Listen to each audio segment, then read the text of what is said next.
This is the Sound Devices Mix Pre 3.2, and without a doubt, this was my best gear purchase in 2021. Now, when purchasing gear for my freelance work, which by the way, if we haven't met, my name is Tyler Edwards. I really appreciate you dropping by. I'm a filmmaker based out of Denver, Colorado.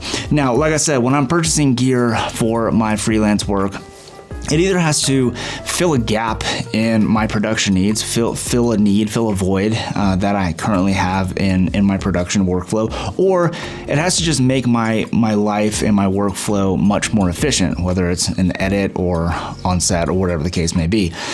And this little device right here, which is, I'm actually using this to record right now, kind of checked both of those boxes for me. So yeah, this little thing was my best purchasing gear decision. It wasn't a camera, it wasn't a lens. It was this little field recorder right here. So let's talk about why. Now, this is not going to be a full-scale review on this unit. This is just kind of why it was such a good purchase for me personally. Hopefully, it'll help you out if you're kind of in the same boat as I was.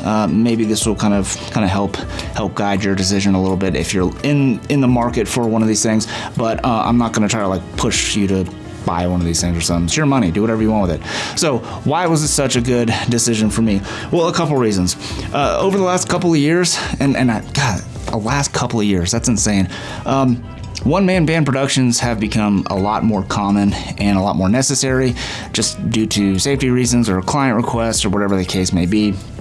And you know, I'm a kind of DP at heart. My department is the camera department, and you know, if we have budget to hire out a sound recordist, well, that's obviously optimal. But there are some cases where it's just a one-man band operation, and you kind of need to do all the things yourself. And beforehand, I usually ran audio just straight into cameras. I mean, I had cinema cameras. You know, the cinema cameras have pretty good preamps, but I kind of had this unfounded fear, and I just lived in the state of fear that if my camera dies mid-shoot, I'm going to lose my audio and my video.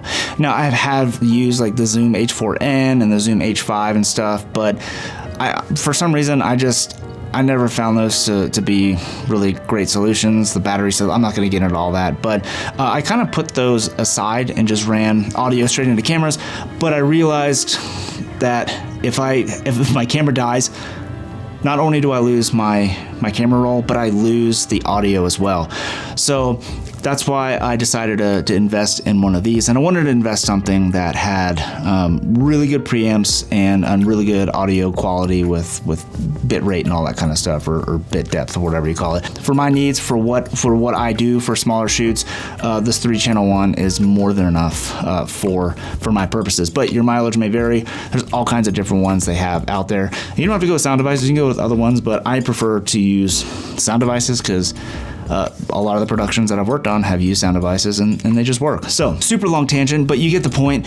Recording audio into camera is good, it's convenient, but it could lead to disastrous results if for some reason your camera dies. You don't want to lose the audio as well. So being able to record audio separately kind of gives you that little peace of mind that you're kind of having a backup recording.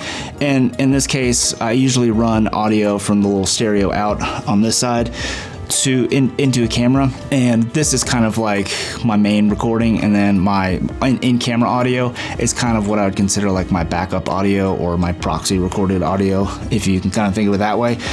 And sometimes, a lot of times, if the audio is clean right off the bat, then the in-camera, the audio going into camera is usually clean enough. But when you're running 2 or 3 cameras, syncing up is not an issue, especially with this. You can use a stereo out to send a timecode signal out to jam timecode into cameras. So syncing up camera angles with an additional audio file is not that big of a deal. And you have the flexibility of the 32-bit float recording, which is the second reason kind of why I got this, was 32-bit float audio quality. If you don't know what that is, in layman's terms, think of like a raw video versus MP4 or something like that, like raw versus JPEG. You have so much more information. So if you're in a situation as a one-man band where you may not necessarily have the flexibility to, or the opportunity to either kill the AC or unplug the refrigerator, for maybe it's at someone's house and they're like, I don't want you to unplug my refrigerator, and you get that buzz. Well, if you have 32-bit float audio, There's a lot more information that you can send over to like Isotope or whatever for Isotope to read, to kind of clean up that background noise, to kind of give you much cleaner audio. So 32-bit float is really great for that. And then you also have the ability of just like really wide dynamic range. I have a client that teaches, that gives firearms instruction to law enforcement, and he can get pretty animated, especially when he's trying to talk to a crowd or whatever. So what I do is I have my lavalier pack set to really low gain so that it won't clip at the audio pack. And then with this, it doesn't really matter what the audio level is at in the recorder, because of 32-bit float audio, I can crank it up 30 decibels and it still sounds super clean. There's no preamp noise or hiss or anything like that. So a lot of flexibility with 32-bit float audio. And when he starts getting really animated and really excited, I can bring that audio back down in post, and it really sounds seamless. There's no, like I said, no preamp noise or anything like that.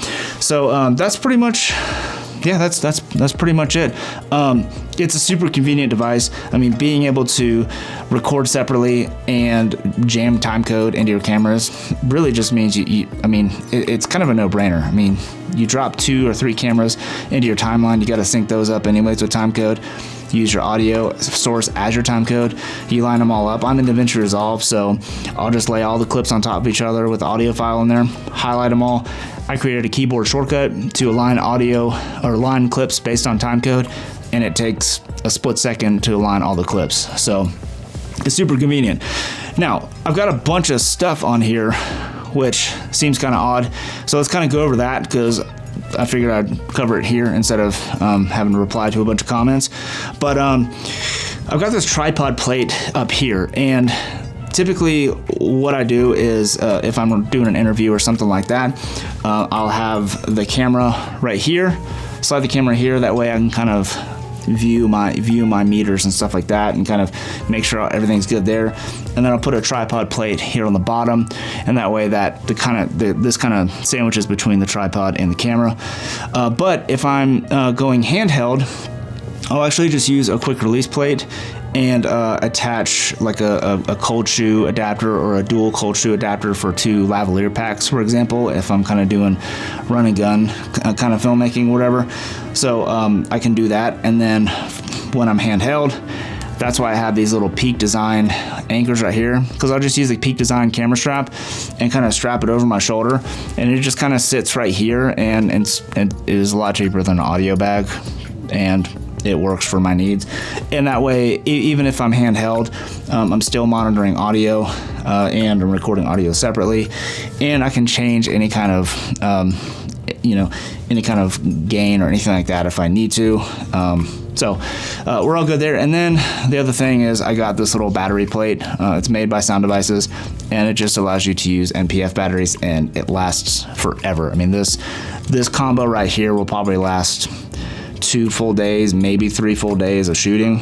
Yeah, right there. And I got a 64 gigabyte SSD card that I still haven't formatted since I got it, or since I put it in there a year ago. Just keep files on there, because I still have 32 hours left. So yeah, really awesome.